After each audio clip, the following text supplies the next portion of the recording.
Ang pag-ibig na bumagsak sa bubong, ang lihim na buhay ni Kim Chiu at Paolo Avellino na nabunyag. Kung bago ka lang sa channel na ito, huwag kalimutang mag-like, share, comment, and subscribe.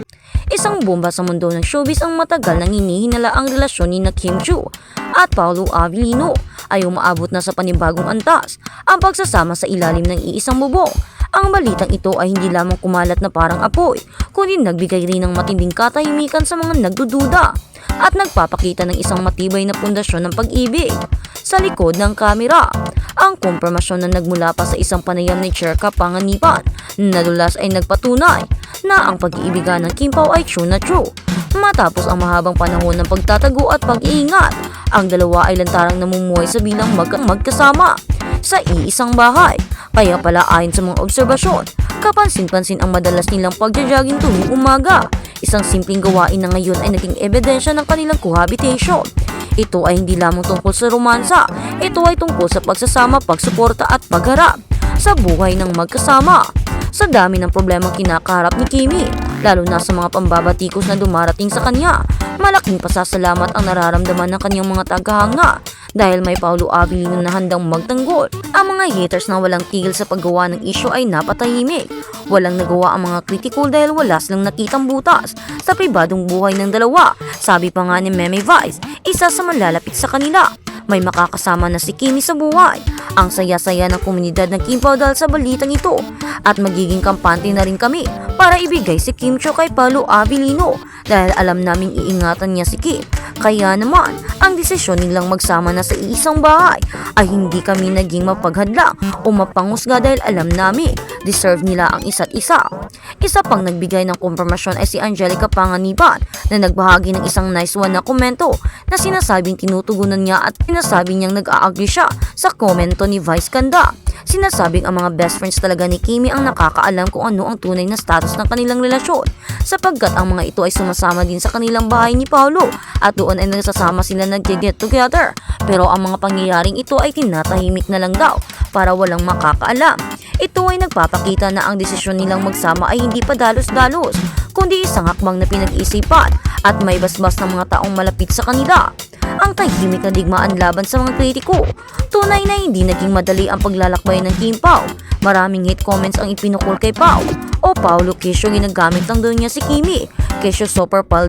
Ngunit ang bagong update ngayon ay isang malaking sampal sa mga mapanghusga. May kasabihan nga, minsan nakakatakot ang tahimik at ngayon kapag bumuga pa mga lilang.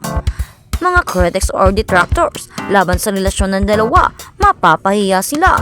Ang pagsasama ni Kimi at Paolo ay isang matinding patunay na ang kanilang pag-ibigan ay lampas pa sa mga haka-haka. Ayon sa isang komento ipinapakita ng Kim Pao, sa publiko ay isang tamang dayon, isang tamang pagtanggap o pagpapakilala sa relasyon. Ang ibig sabihin seryoso sila sa isa't isa. Hindi ito laro, ito ay commitment. Ito ang dahilan kung bakit sa kabila ng lahat ng ingay at paninira, nananatiling matatag at tahimik ang dalawa.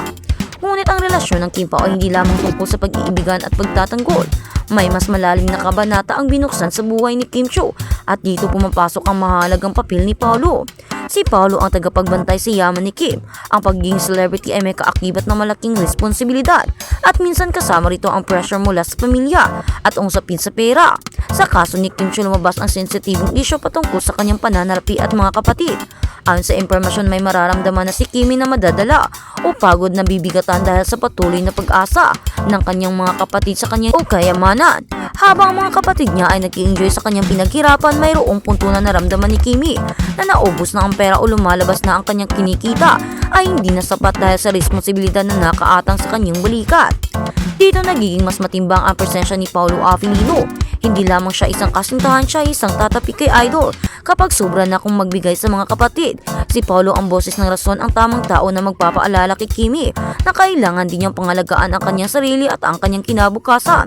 Sa mundong puno ng mga taong gusto lang makahingi, si Paolo ang tapat na tagapayo ni Kim Chiu.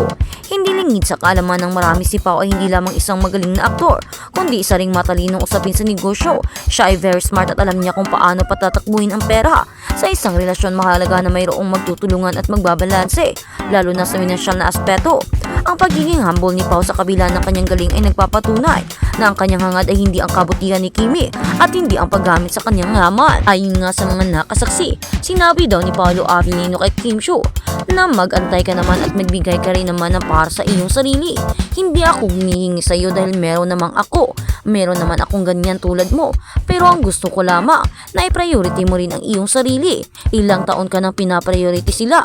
Bigyan mo rin ng halaga ang iyong sarili, ang iyong gusto at iyong kapakanan.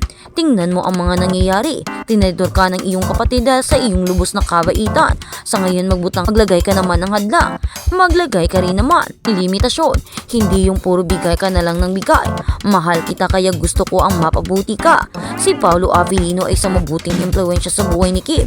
Sa kanyang presensya hindi lamang niya na ipagtatanggol si Kim Chiu sa mga bashers kundi tinutulungan din niya itong maging mas matatag at matalino. Ayon nga kay Kim Chiu, si Paolo Avellino ang blessings na natanggap niya.